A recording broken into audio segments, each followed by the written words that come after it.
How sacred do we treat things which are dedicated to God? How sacred do we treat God's name? Do we live the prayer, "Hallowed be your name"? Let's look at Leviticus 24. Should the ancient Israelites treat the oil for the lamps in the tabernacle as sacred? The Lord spoke to Moses, saying, "Command the people of Israel to bring you pure oil from beaten olives for the lamp, that a light may be kept burning regularly.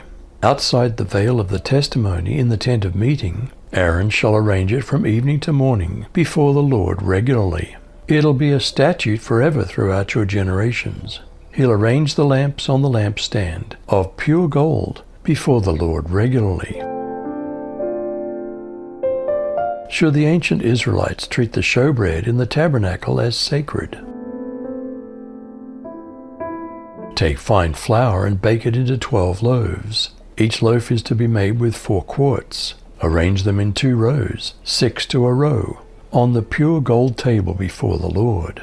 Place pure frankincense near each row, so that it may serve as a memorial portion for the bread, and a fire offering to the Lord. The bread's to be set out before the Lord every Sabbath day, as a perpetual covenant obligation on the part of the Israelites. It belongs to Aaron and his sons, who are to eat it in a holy place, for it's the holiest portion for him from the fire offerings to the Lord. This is a permanent rule. What happened when someone didn't treat God's name as sacred? Now the son of an Israelite woman, whose father was an Egyptian, went out among the sons of Israel, and the Israelite woman's son and a man of Israel struggled with each other in the camp. And the son of the Israelite woman blasphemed the name and cursed. So they brought him to Moses. Now his mother's name was Shelomith, the daughter of Dibri, of the tribe of Dan.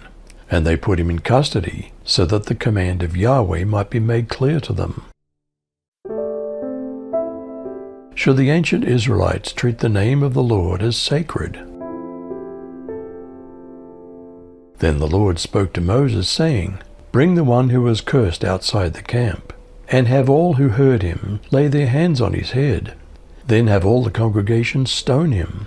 You shall also speak to the sons of Israel, saying, if anyone curses God, then he'll bear the responsibility for his sin.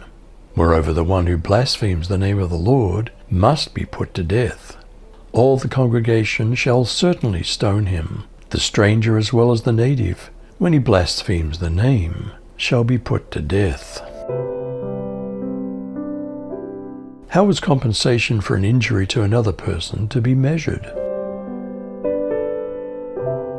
Anyone who takes the life of a human being is to be put to death.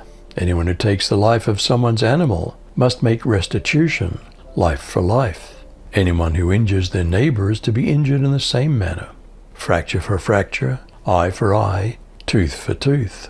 The one who's inflicted the injury must suffer the same injury. Whoever kills an animal must make restitution, but whoever kills a human being is to be put to death. You are to have the same law for the foreigner and the native born. I'm the Lord your God. What did they do to the person who carelessly didn't treat God's name as sacred? Then Moses spoke to the children of Israel, and they took outside the camp him who had cursed, and stoned him with stones. So the children of Israel did as the Lord commanded Moses. What did Jesus teach us about honoring God's name as holy? In this manner therefore pray, Our Father in heaven, hallowed be your name. How sacred do we treat things which are dedicated to God? How sacred do we treat God's name? Do we live the prayer, hallowed be your name? You decide.